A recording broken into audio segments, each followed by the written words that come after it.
In this video, I'm going to go over how to spot bad dog trainers so that you can avoid wasting time, money, and inadequate training results. Hi, my name is Zechariah Matson, and I help dog owners go from feeling burnt out and struggling to control their dog's behavior to gaining the confidence and ability needed to regain control by using the art of play, so that they can maximize the relationship they have with their dog. If you want to learn more about the process I use to train dogs, then you can gain access to my free resources located in the video description below. These resources are completely free for you to use and can significantly help you in your training journey. So feel free to take advantage of these after watching this video. With that being said, let's get into how you can spot a bad dog trainer. You may find it hard to believe, but bad dog trainers do exist. I know because I have met quite a few of them in my past when I was trying to resolve the relationship problems I had with my own dogs.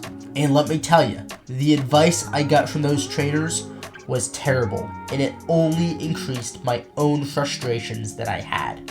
And the tricky thing about trying to spot a bad dog trainer is that not all of the trainers were the same. In fact, many of the trainers that I went to had vastly different training philosophies than one another. I had some of these trainers tell me that I needed to punish every single wrongdoing that my dog made, and that I constantly had to keep them in line. Then there were other trainers that told me to never punish my dogs at all, and instead only to use treats to reward them for the behaviors I liked, while ignoring the behaviors I didn't like. And as much as these trainers were very different in their training philosophy, they actually all shared one thing in common. No matter the trainer that I went to, and no matter the training method or philosophy they held themselves to, they all unanimously agreed on one thing. All of them continued to tell me to keep my dog under threshold, to never let my dog get overly excited, and put them in a situation where they show any form of bad behavior. They told me that I would have to keep my dog locked up on a leash, or never bring my dog out on a walk where he would potentially see someone and react. Or they told me that I could do those things, but I had to constantly watch my dog and never let my dog look at another dog or so much as show any form of excitement. Ultimately, no matter the trainer I went to, they all wanted one thing, and that was to stop my dog from being who he truly was. And it was nothing more than suppression of my dog's personality. What I later came to realize as I became a trainer myself and learned about dog behavior, neurobiology, and ethology was that these trainers were actually afraid of dogs. The truth of the matter is that these trainers that believe in these types of philosophies and think that a dog needs to be confined to a box or has to behave in a certain way, they are afraid of the true nature of the dog. And so rather than acknowledging that truth, they seek to change it. And there's many ways that trainers attempt to suppress who the dog actually is. In fact, some of the worst cases of suppression I have witnessed are from trainers who believe that they should never punish a dog.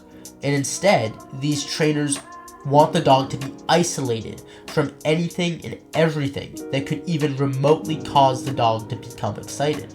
Some of these trainers even go as far as to drug the dogs up with medications in order to dull their senses and keep them in a constant state of suppression.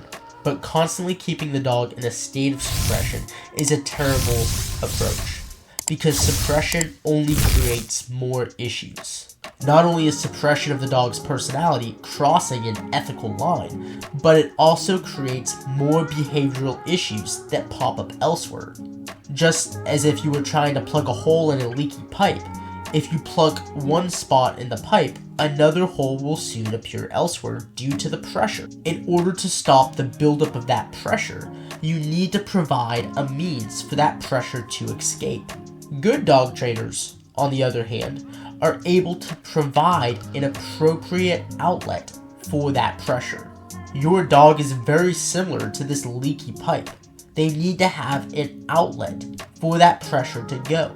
That pressure comes in the form of excitement, and their natural behaviors that are part of who they are as a dog. And if you continue to suppress it, it's only going to show up somewhere else.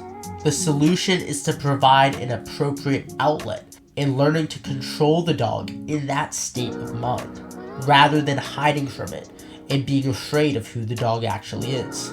Unfortunately, there are so many trainers out there that take this approach.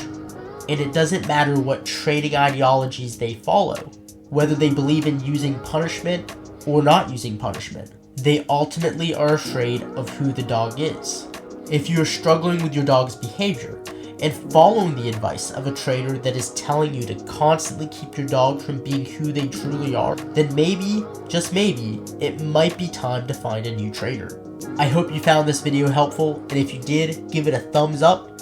If you want to see more content like this in the future, please make sure to subscribe to the channel. Thank you so much for watching, and until next time, keep on training.